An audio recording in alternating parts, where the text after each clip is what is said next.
The LG Procast is intended for informational and entertainment purposes only. The views or opinions expressed by the podcast hosts and guests do not necessarily reflect the official position of LG. For the latest and most accurate information about LG products, please consult relevant product manuals and related documentation. Welcome to LG Procast, the place for hot HVAC topics and cool conversations. I'm Terry Frisenda. And I'm Phillip Kriegbaum. Thank you for joining us. We're excited to have this opportunity to talk to you about something that we hold very near and dear, HVAC. Each episode, we plan on picking a topic to discuss. We're going to unpack that topic, and we plan on bringing on some special guests for you, professionals that have been in every different facet, from engineers to product experts to guys out in the field. And we're just going to dig in and find out what's going on, what's happening, what new trends they're seeing out there, what they're seeing with the equipment, what they're seeing in the labor markets, all the different parts of this industry. We want to dig in and learn as much as we can from these guys. So with me today is Terry Frisenda. Terry and I have known each other for several years. Terry jumped into this industry at, I believe, around 17 years old, and it's all he's done his entire life, heating and air, primarily in the South. He's a great Florida born and raised, everything from designing systems to installing systems to repairing systems to now moving over to the manufacturing side and becoming one of the leading experts in the country on this technology. So Terry Frisenda has been an invaluable resource for hundreds and hundreds of people over his career. With me today is Phillip Kriegbaum, one of our shining and rising stars at LG Electronics. And this is the kind of folks that we need in our company. Phillip is smart, strong, educated, caring, personable, tells the truth, right? Just communicates with people. And sometimes the truth is hard to say to folks, but you know what? You're just going to get that from Phillip, and we're going to work, or he's going to work to give you a solution for the problem that's arisen. And so Phillip is, like I said, man, this is a kid that came to work here. While he was here, as hard as it was with the demanding schedules that we have, he completed his college degree. Kudos to him. That's awesome. But he cares. He just cares about this trade, and he cares about the people, and he wants to do it right. And he brings skills and craftsmanship and pride back to the trade. So I'm proud to work alongside of him. One exciting thing that I think is going to set this podcast and Terry and I apart from many of the other excellent podcasts that are out there, and I've listened to many of them and learned lots and lots of stuff, is that Terry and I have a very unique experience where we've been on the contractor side, where we've been the ones crawling in the attics and crawling under the houses and running the manual J load calculations and designing the duct systems. And we've been designing the multi-zone systems. And then we've also both been on the distribution side. We've both worked for large national distributors. And then we've also had the opportunity to land here at LG on the manufacturing side. So we've seen all the different sides of this industry. And so we have this perspective where we understand and we respect what is needed from each and every person and group in this industry to make it work. Because if the supply house doesn't know what they're doing, or the installer doesn't know what he's doing, or the engineer that's doing the load calculation doesn't know what he's doing, or the manufacturer isn't making the products that are needed for the market, it's not going to work. It takes everybody as a team to make this industry thrive like it is right now. And so I think one of the exciting things is that Terry and I have had that experience of all the different pieces of it. From the sales piece, I also started as a sales guy for a contractor. So we've seen all the different pieces and parts, and we want to bring all of that together into one podcast where any of those different people in the industry can tune in and find it enjoyable and also educational. That's good stuff, Phillip. I could add that I have a mentor that taught me a long time ago, and he said to me, he said, Terry, if you don't have time to do it right the first time, you certainly don't have time to do it right the second. And that sounds silly, but you get in a rush, and contractors take shortcuts or mistakes because they're in a hurry, the next service call, and I'll just do this because it's easy. Most often that typically bites you right back in the tail feathers. So you're going to learn a lot, I feel, from this podcast. To Phillip's point, man, I've turned wrenches crawled in crawl spaces, like you said, crawled in attics, like you said, and he has as well. When you do that, you certainly gain a new perspective for the role, and you certainly gain new outlook for doing it right. And so I think you guys are going to enjoy what we have to say. And to Philip's point, we're going to try to keep it light but pleasurable, and full of information for you.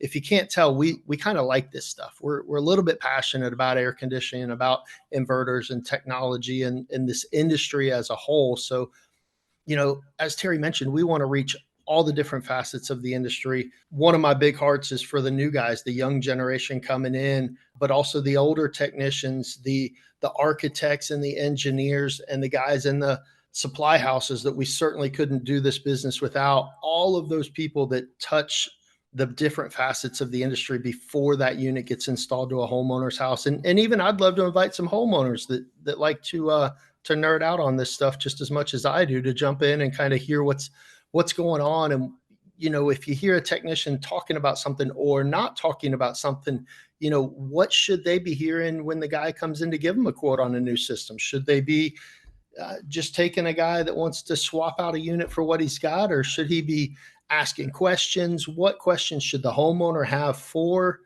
the guy trying to sell him a new system? I'd love to speak to that a little bit in some of the episodes that we have coming up. Well, Philip, you couldn't have said it better. I mean, our industry's faced with some challenges as it relates to labor, and we want to, we want to create a message that it's a great opportunity and time to get into this industry and this trade. This is a valuable trade in the U.S. economy. This is an opportunity for young folks and middle-aged folks and even old folks like myself to get out and make good wages and to get out and support our families. Heating and air conditioning is not a luxury in the U.S. Heating and air conditioning is a necessity. Clearly, central heating and air changed the South. Central heat changed homes in the North. So it's a solid based, trade focused, skill focused way to service a need that our country has that isn't going away. Yeah. And there's so many changes that are happening right now. In the last 10 years or so, it's just gotten faster and faster paced with all the changes that we're seeing. I mean, we've got new refrigerants, we've got more advanced computer controls that are going into these machines. These just aren't the machines that we had 10, 15, 20 years ago, let alone 30 and 40, 50 years ago. I mean, we call them old timers because they've been in this industry for a long time, and there's a wealth of knowledge there. But a lot of these changes are a little bit scary and a little bit, they're just not sure how to go about with some of this new inverter technology and these multi-zone systems and these VRF systems. So it's a little bit more of a challenge for them to pass down their knowledge and their experience to the next generation of tradesmen that are coming in. And so this new generation of tradesmen needs some resources. Where do they go? How do they learn? Yes, we want the experience and the knowledge from the guys that have invested a lifetime of working in our industry and making it what it is. But we've got to help all the different generations. We've got the guys that are midway in their career and they're seeing all these changes and they're going, I got 20 years left in this industry. Good gracious, I've got to learn this new information. You've got the young guys that are going, this is cool, this is fun, but I need to learn more and more and more. So as we're getting more computer driven and higher efficiencies and all the things that we're trying to do in the industry, electrification that's coming on and the shift from natural fossil fuels over to electrification, all of that is very, very scary for these guys. So that's a lot of what we want to tackle and try to take away some of that fear factor for them. I'm chuckling because Philip's talking about old guys, and clearly you can see I'm an old guy. But Philip's 100% correct. This isn't your grandpa's heat pump. This is a heat pump that does what no other heat pumps, or I should say, no domestically built heat pumps have been able to do. And what is that? That is provide heat at temperatures below zero and even lower to -13. That's just unheard of in the heat pumps of generation one and even generation two. So now there's this technology that says, hey, I could install an electric heat pump in Minnesota and expect it to fully heat my home as a primary heating source. That's a change. This industry or this technology was built on this mini split technology or mini split mindset. And, it's just, and Philip's laughing because he knows those are the two words I hate the most in my life. But it's true. I mean, we got this technology, and I'm one of those old dogs that 27 or 28 years ago saw this technology and said, that's a better way to heat and cool. Having grown up in the business, having turned wrenches, having done everything that you could do in this industry as a human being, I looked at this 27 years ago and said, wow, this is how we need to heat and cool our homes in the United States of America. Yeah, absolutely. And it's only going to get better and better and better. I mean, like Terry mentioned, we have ratings to -13 right now, but that's not even where the equipment stops heating at. We don't even know what the limitations are, and it's just getting better and better. And then with the new refrigerants and the new technology, I mean, -13 is nowhere near the bottom. Well, and that's powerful because that's the fear. If you talk to the guys in the Southeast where heat pumps is a 45 or 50-year-old technology, and I'm one of those people that installed Generation One heat pumps. They weren't friendly in the winter, and people's power bills skyrocketed because they had to use electric resistance heat. That's just not the case anymore. That the LG R1 compressor has the ability to change its electrical hertz from 10 up to as much as 150 hertz, and that's the stuff that Philip's talking about. That's the computerization. That's the technology moving forward. That's the stuff that's exciting for the young folks to learn, and at the same time scary for the mid timers or old timers. It's shouldn't be fearful.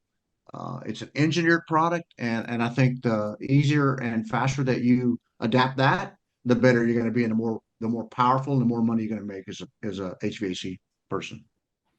Yeah, it is scary for sure, but I think we've got some great examples to learn from. The automaker industry did this back in the late 80s and early 90s. They went from carbureted vehicles to now we have computer-driven fuel injection vehicles that are much more dependable and they're much more fuel efficient.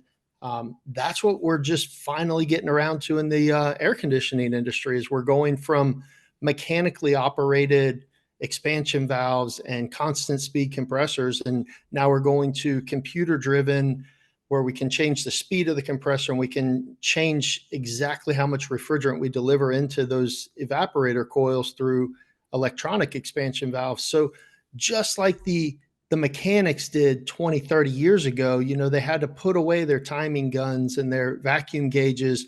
Well, we're putting away our gauges and we're going to plug it in diagnostic tools to actually look on a tablet, on a phone, on a laptop to see what's going on inside of this machine.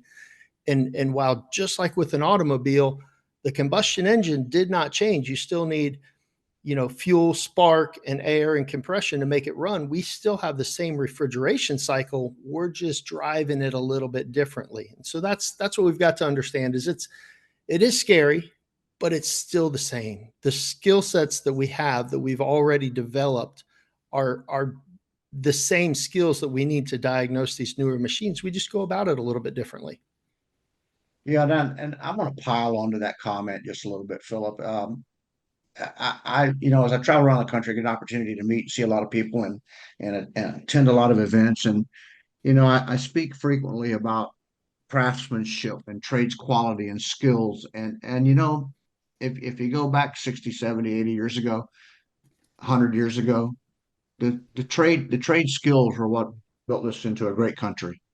The auto industry, the steel industry, manufacturing. So we led the world, and we're there again. Okay, we need to bring back skilled trades. We need to put young people to work, making a livable, not just a livable wage, but a good wage, so that they can support their families. And I'm a benefactor of that. I raised two boys, 100% been in this trade since 1975. Never done anything else for a living that you could, as an adult wash dishes as a kid like everybody else. But this trade and these trades, not just the HVAC trade, but these trades is a good way for our country to rebuild its strength from within to make these young folks contributable people from our society. So I'm excited about that.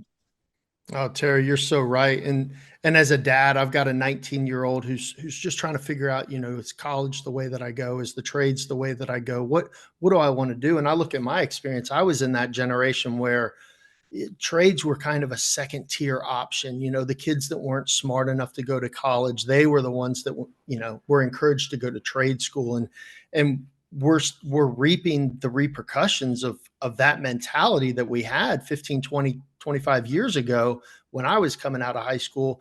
I think we're starting to see a revitalization of the trades. You've got guys out there with big platforms, Micro and some of these other nationally known guys that are going, hey, we need tradesmen. Tradesmen make good money. And just like you said, you made a great living from it. I'm making a great living from it. But I think going forward, the lack of young people going into the trades, if you're able to work hard and have and use your mind, the opportunities are endless. You're going to be able to make a phenomenal living for your family. I am a strong advocate for our trade schools and the correct product, but they can't be teaching, to Philip's point, they can't be teaching, how to fix a contactor or how to change out a contactor. They got to get into this variable refrigerant flow technology and create curriculum and courses that are designed around that. So yeah, and Terry, I just want to jump on one last comment of what you said that's kind of near and dear to my heart, because several years ago, as I was asked to come into a local trade school and kind of be on their advisory committee and tell them what I was seeing in the industry. And I was a little bit disheartened because the teachers that they had there, and I certainly won't name where it was or who it was, but, they were not open-minded to the new stuff, and all they wanted to teach, they were late in their career. They were tired of crawling through attics and crawl spaces. And so they said, well, I'm going to go teach now. I've got all this experience, which is phenomenal. And we need that. But we've got to, as an industry, as a manufacturer, we've got to come alongside these trade schools and these instructors and help them understand the new technology so that they can impart that knowledge and that wisdom down to the next generation, because it doesn't do a 19, 20-year-old guy coming out of trade school any good if all he knows how to do is deal with contactors and capacitors and things like that. Yes, that's important because there's millions and millions of those systems out there in the industry and out there in the wild. But we're in a time where they have to be able to know both. They have to know the old stuff so that they can go service it, but they also have to understand the new stuff so that moving forward in their career, they're going to have the knowledge base to be successful. Couldn't have said it better, Philip. Thanks for tuning in. Hope you've enjoyed it as much as we have, and we hope to see you next time on the next episode of the LG Procast.